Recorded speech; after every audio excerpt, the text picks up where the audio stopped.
Ada juga yang mengatakan al-uyami. Tak apalah tu takut kita kata apa baca lagu tu dalam kitab lain, lagu lain pula bagi dia. Mana boleh belaka tu. Boleh belaka. Ada belaka. Cuma yang disebutkan di sini apa? Iaitu yang dibaca, yang disebutkan, diucapkan oleh Nabi SAW selepas bui salam daripada sembahyang witirnya, iaitu Subhanal Malikil Quddus. Dia baca gitu. Hadis ini adalah hadis mukhtasar, orang panggil hadis ringkas. Hadis ini kadang-kadang diriwayatkan secara ringkas, kadang-kadang lengkap, kadang-kadang sederhana. Hadis ini ringkas. Sebabnya kalau kita tengok dalam riwayat lain, umpamanya dalam riwayat Nasa'i, dalam kitab ni ada ni, kat mana ada kitab Badrul Majhud ni, boleh tengoklah muka surat 254. Iaitu dia kata melalui tariq Muhammad bin Husain bin Ibrahim an Muhammad bin Abi Ubaidah bi sanadihi, sebab tadi juga sampai kepada Ubay, sanad tu serupa lah. Dia kata Rasulullah SAW baca dalam sembahyang witirnya Sabbihisma Rabbikal A'la, dan Qul ya ayyuhal kafirun, dan Qul huwallahu ahad. Yani dalam 3 rakaat tu gitulah. Rakaat yang pertamanya Sabbihis, rakaat yang kedua Qul ya ayyuhal kafirun, dan yang ketiganya Qul huwallahu ahad. Bila dia selesai memberi salam, dia pun sebut Subhanal Malikil Quddus 3 kali. Tu hak lengkap. Sebab sanad sama 3 kali. Dalam riwayat Nasa'i yang lain yang dikemukakan secara mursal, pada kali yang ketiga tu Nabi berderah, dia sebut, dia berderah. Dalam riwayat yang lain pula, riwayat Nasa'i juga, tapi mausul, itu tidak mursal, mausul bersambung, yutilu fi akhirihinna, dia panjang sebut akhir itu.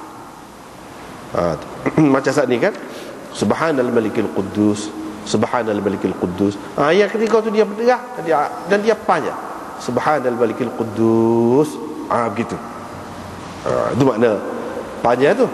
Jadi hak dua sebelum pada tu dia sebut kau sikit, hak yang ketiga tu berderah. Dan berderah pun ujung dia tu dia panjang. Al-Quddus tu panjang dia. Itulah cara tu.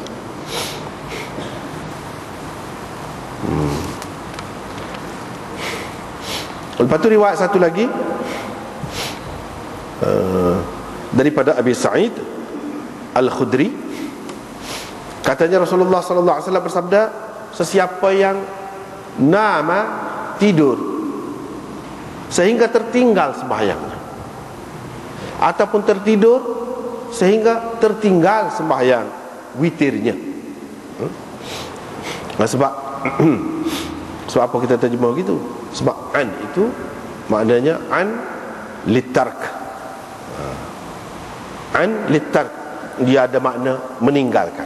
Sebab itu kita kata sesiapa yang tertidur ataupun sesiapa yang tidur, an dengan meninggalkan, dengan meninggalkan witirnya. Dia ada makna meninggalkan bila ada an itu. Siapa tinggallah sembahyang witir itu.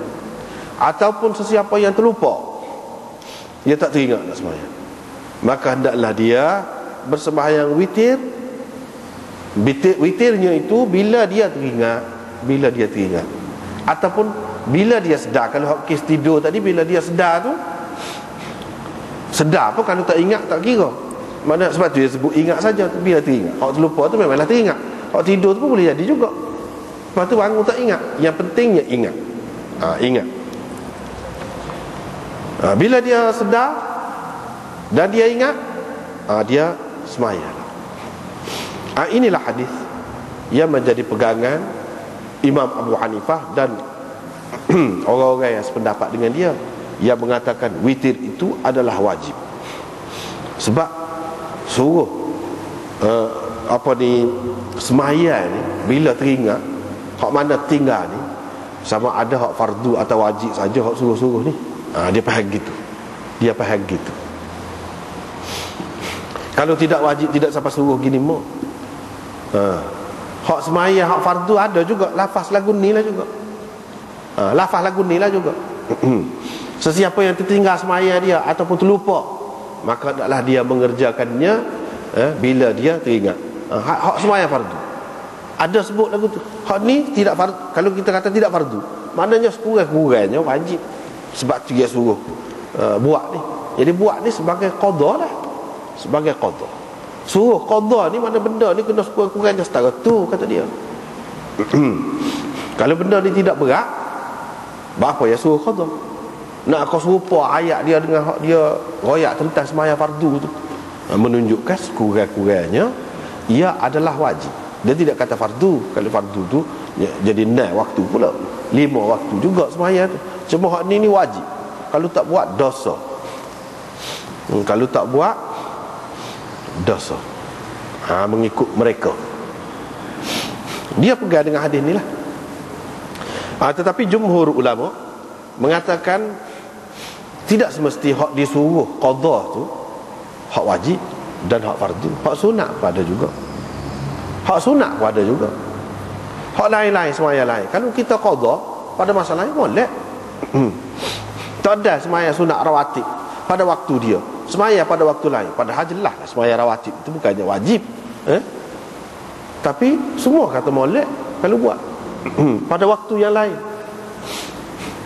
Maknanya tidak semestilah qada ni maknanya bagi yang wajib. Bergantung kepada hak asal dia lah. Kalau hak asal dia tu wajib, wajib lah. Kalau hak asal dia tu sunat, sunat lah. Gitu. Qada tu jadi sunat. Kalau hak tinggal tu hak wajib, wajib lah. Gitu.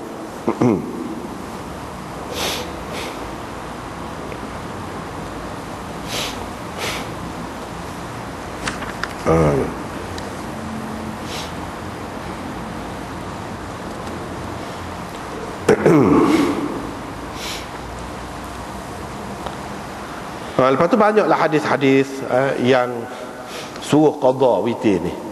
Walaupun kebanyakannya adalah hadis-hadis yang dhaif. Tapi hak ni tidak dhaif hak ni. Hak ni tidak dhaif. Banyak lagi hak lain, ada yang hasan, ada yang sahih dan ada juga yang dhaif.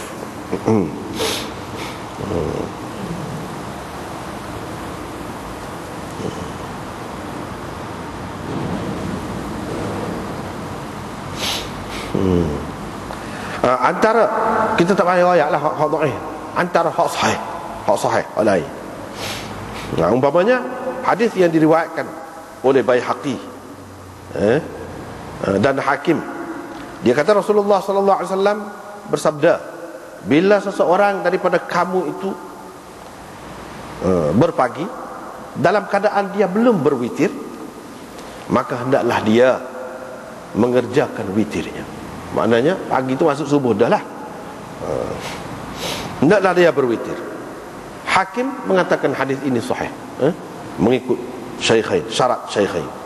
Dan riwayat daripada Abi Darda dalam Mustadrak Hakim dan Baihaqi juga dengan lafaz, kadang-kadang aku tengok Rasulullah sallallahu alaihi wasallam berwitir ketika orang sudah berdiri dah untuk nak sembahyang subuh. Dia duduk buat witir. Dia duduk buat witir.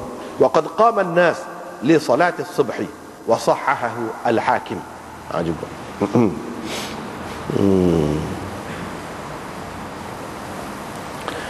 Lepas tu adalah hak sahih, hak tidak sahih adalah. Lepas tu orang lain tak saya terima sebab ni walaupun ala syarti Syaikhain pun, tapi pada hakikatnya tidak kuat. Itu perbahasan ulama lah. Tak apalah.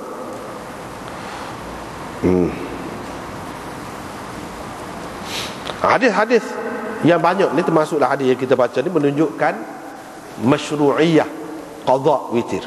Disyariatkan witir itu diqada.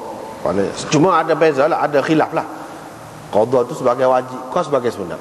Itulah. Tapi dari segi qada tu tetap ada. Hak kata ramai-ramai kata sebagai sunat qada tu.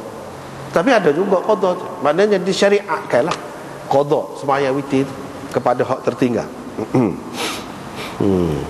Antara yang berpendapat begini di kalangan sahabat ialah Ali bin Abi Talib, Sa'ad bin Abi Waqqas, Abdullah bin Mas'ud, Abdullah bin Umar, Ubadah bin As-Samit, Amir bin Rabi'ah, Abu Darda, Mu'adz bin Jabal, Fadalah bin Ubaid, Abdullah bin Abbas